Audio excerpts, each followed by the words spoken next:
Well, since the beginning, this show has been calling out the incompetence and failed leadership of Pima County Sheriff Christopher Nanos in the disappearance of Nancy Guthrie. A disturbing story tonight as we learn a Pima County Sheriff's deputy is now behind bars. The charges against him include kidnapping and misconduct while on duty. News for Tucson's Alex Medina has more from the Pima County Sheriff's Department headquarters. That deputy who promised to serve and protect worked here only a week ago. Now he's found himself on the other side of the law. You don't end up arrested for kidnapping by mistake when you're wearing a badge. It's especially jarring since his department is the one leading the search for 84-year-old Nancy Guthrie. This happened during a federal investigation in a city that's been under the national spotlight since February 1st. On March 26, 2026, Tucson police took 22-year-old Deputy Travis Reynolds into custody. Facing kidnapping charges, he went before a judge the next morning who set bond at $200,000. By the time he walked out of that hearing, the Pima County Sheriff's Department had already fired him. The very agency searching for Nancy Guthrie just had one of its own deputies locked up for kidnapping.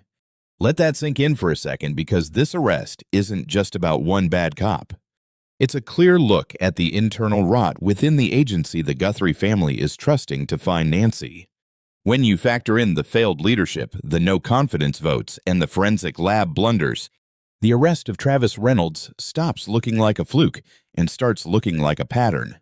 It's a major red flag. This video explores what that warning sign tells us and what it hides. In a case this high stakes, the tiny details make all the difference. Let's be precise about the facts here. Travis Reynolds was a sworn officer for the Pima County Sheriff's Department, the agency led by Sheriff Chris Nanos, and the group in charge of the Nancy Guthrie case from the moment she was reported missing.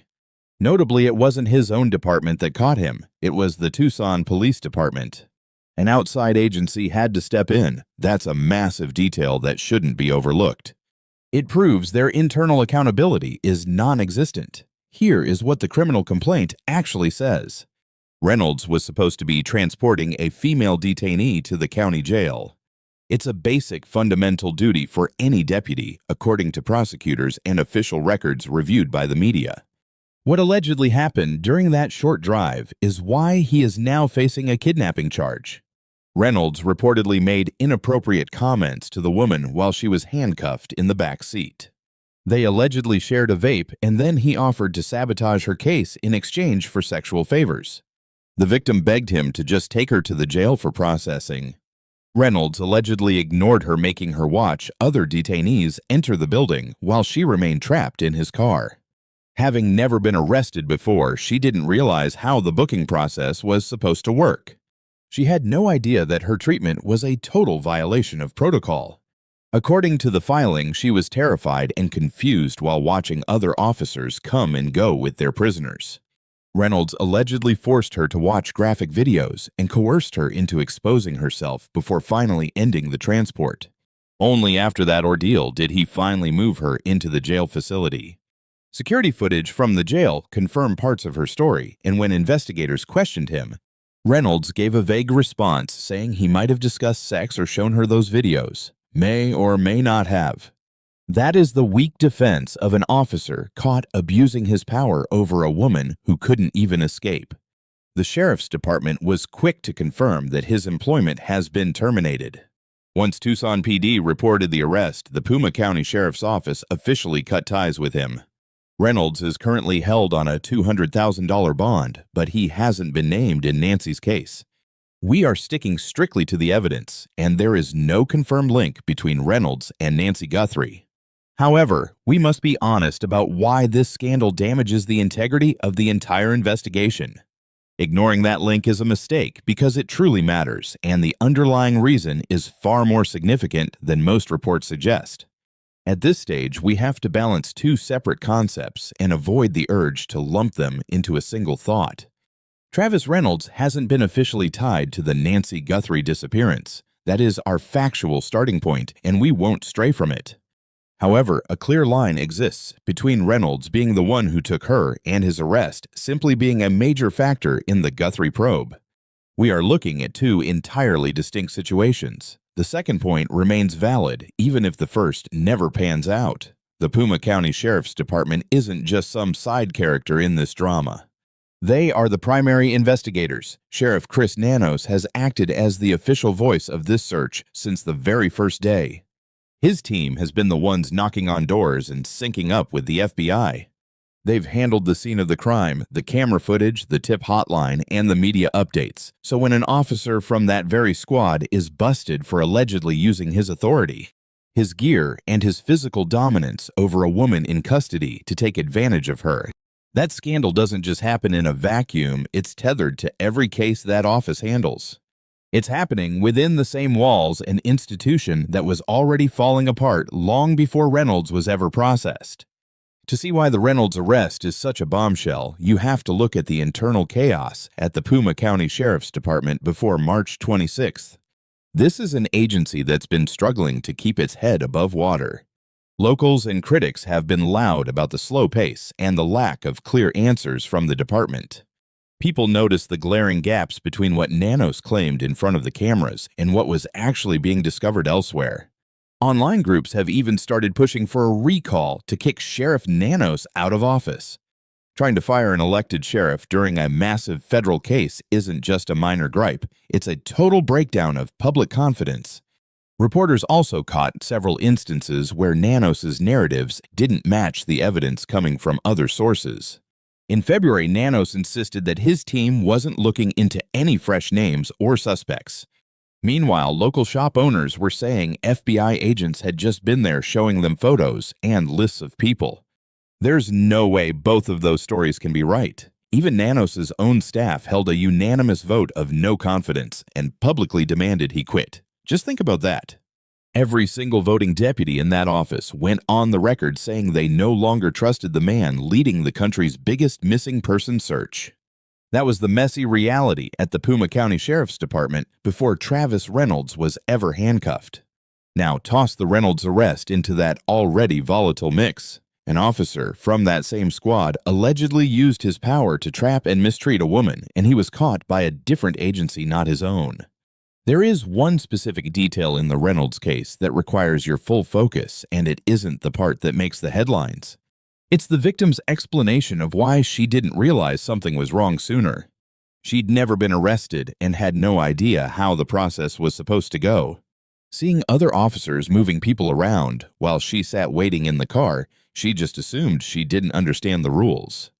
She figured the long wait was normal. That confusion is exactly the vulnerability Reynolds is accused of exploiting.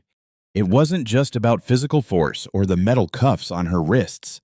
It was her lack of knowledge about her own rights. She couldn't tell things were going south because she didn't know what a proper arrest looked like. In court, prosecutors used a very specific term for this, a power dynamic. That term is crucial here because Nancy Guthrie was also forced into a state of total helplessness by whoever took her. She was 84 years old, had trouble moving, needed her daily pills, and had a pacemaker. That heart monitor disconnected from her phone at 2:28 a.m. on February 1st, almost certainly the moment she was grabbed. She was snatched in her pajamas, barefoot, and without her medication by someone who had clearly studied her every weakness. They planned it out, showing up at her door, fully ready, masked, gloved, and prepared for anything. They were armed, had a 25-liter bag, and knew exactly how to try and dodge the doorbell camera. Reynolds is charged with preying on a woman in a patrol car, while Guthrie's abductor targeted an 84-year-old in her own home. The crimes are different, and the scale is miles apart, but the core strategy is identical.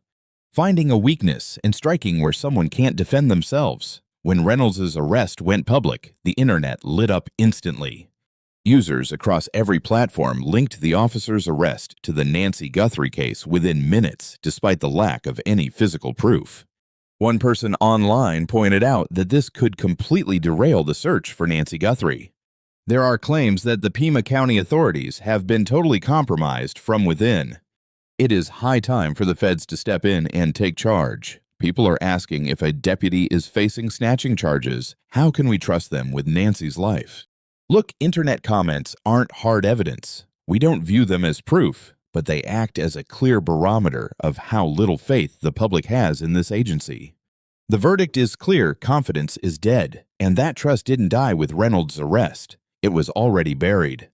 It was chipped away by weeks of lies, internal turmoil, and a complete lack of progress. Between recall efforts and 60 days without a suspect, the deputy's arrest just confirmed everyone's worst fears. On March 21st, the Guthrie family went public with a heartfelt plea. 5 days before the deputy went down, they begged for any lead, insisting no detail was too minor. They urged everyone to rack their brains for anything unusual around those specific dates. This is a family that refuses to break, holding on to hope that one small clue will solve everything, period. In true crime, it is easy to let the bureaucracy overshadow the actual human tragedy. And we are going to make sure that doesn't happen here. Beyond the corrupt department and the failed DNA tests, there is a real person at the heart of this. An 84-year-old woman was snatched in her nightclothes barefoot and without her vital heart medicine. Traces of her were found on the porch of her lifelong home where the back door stood wide open. Her heart monitor flatlined at 2:28 a.m. Savannah Guthrie left the 2026 Winter Olympics to find her mother. She sat down with Hoda Kotb on air discussing how she is clinging to faith amidst the nightmare.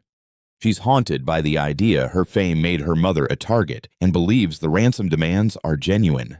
Savannah is set to return to her desk at the Today Show on April 6th. She is going back to work without any answers and with her mother still missing. With no one in cuffs and no closure, she's returning simply because life demands it. But she is stepping back into a messy, active hunt that has gone 2 months without a single named suspect. Here are the cold, hard facts of where the investigation stands right now. Nancy vanished February 1st, 2026. Her son-in-law dropped her off around 9:45 the night before and is fully cleared. Every single member of the Guthrie family has been officially ruled out as a suspect. The sheriff confirmed they have been incredibly helpful and are nothing but victims in this tragedy. Forensics confirmed that the biological evidence found at her front door belonged to Nancy. Footage from February 10th shows a masked armed figure at her door before dawn. He knew where the cameras were. He clearly made an attempt to disable the security system. He carried a 25-liter Walmart backpack. Detectives are now scouring store security tapes for any lead on that bag. The retail giant turned over months of sales records to help investigators track the buyer. Police have checked every neighborhood camera, focusing on specific dates in mid to late January. They suspect she was being watched as strangers were caught on her property multiple times before the disappearance. They found a DNA profile at the scene, but it doesn't match anyone in the federal database. Detectives are now using family tree DNA, the same tech that caught the Golden State Killer, to find a match. To complicate things, several ransom notes were sent to the family and various news outlets. Most of those letters have been dismissed as cruel hoaxes. Savannah told Hoda she is convinced the 2 letters sent directly to the house are actually real. By mid-March, the sheriff claimed they understood the motive, calling it a calculated, targeted hit. He wouldn't share the reason, but he warned the public, don't assume you're safe just because you aren't famous. That isn't the kind of talk you hear from a sheriff who's close to solving a case.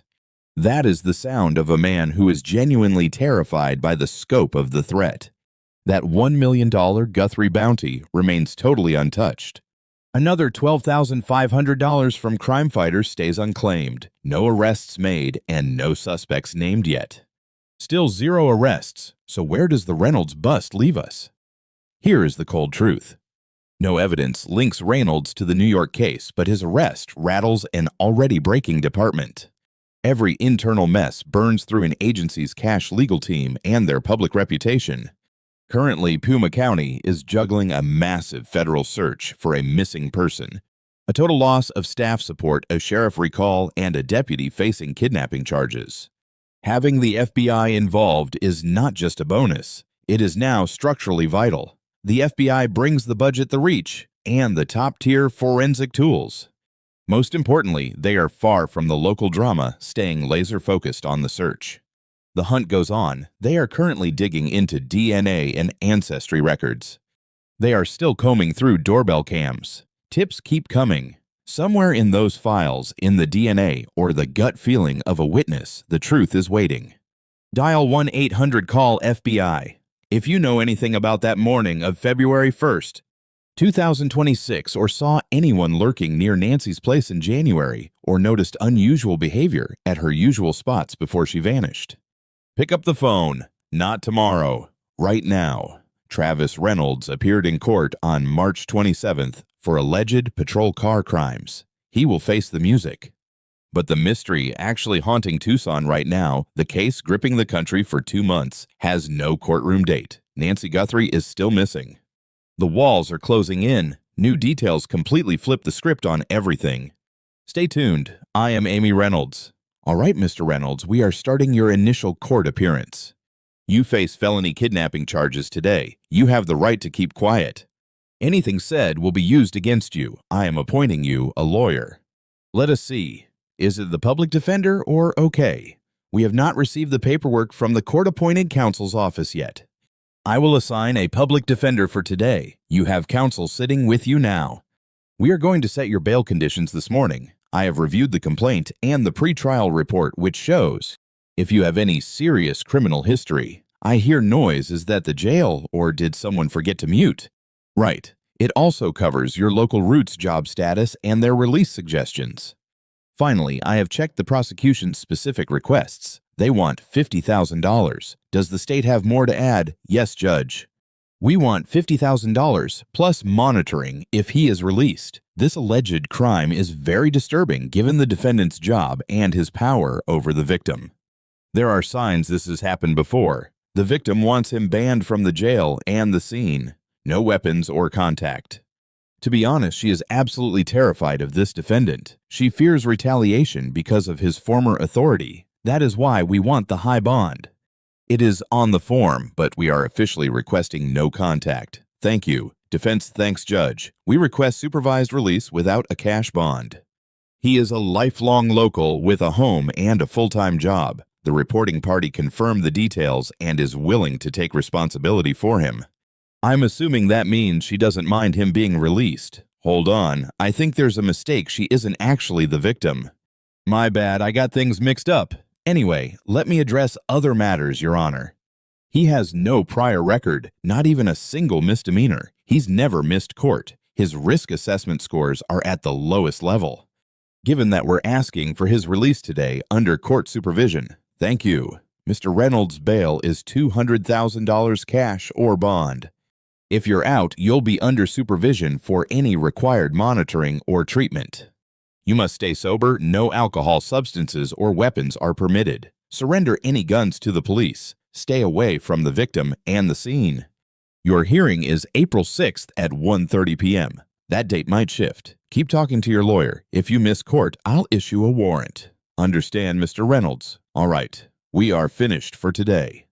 When the very institutions sworn to protect us become a source of fear, the foundation of our safety crumbles. The tragic disappearance of 84-year-old Nancy Guthrie and the chilling abuse of power by a sworn deputy remind us that vulnerability is universal. Whether it's an elderly mother snatched from the sanctuary of her own home or a young woman exploited in the back of a patrol car, predators relentlessly seek the defenseless. This nightmare is a stark wake-up call for every community. We must arm ourselves and our loved ones with knowledge. Understanding your fundamental legal rights isn't just courtroom trivia. It is a vital life-saving shield against manipulation and abuse. We cannot blindly place our faith in a badge without demanding unwavering accountability. True justice requires complete transparency, and we must stand behind those brave enough to expose corruption from the inside out. Above all, we must never let bureaucracy overshadow the human heartbeat behind the headlines. Behind every broken system and political scandal is a shattered family pleading for a miracle. Let us honor the victims by remaining fiercely vigilant, questioning authority, and fighting for a world where the innocent are truly protected.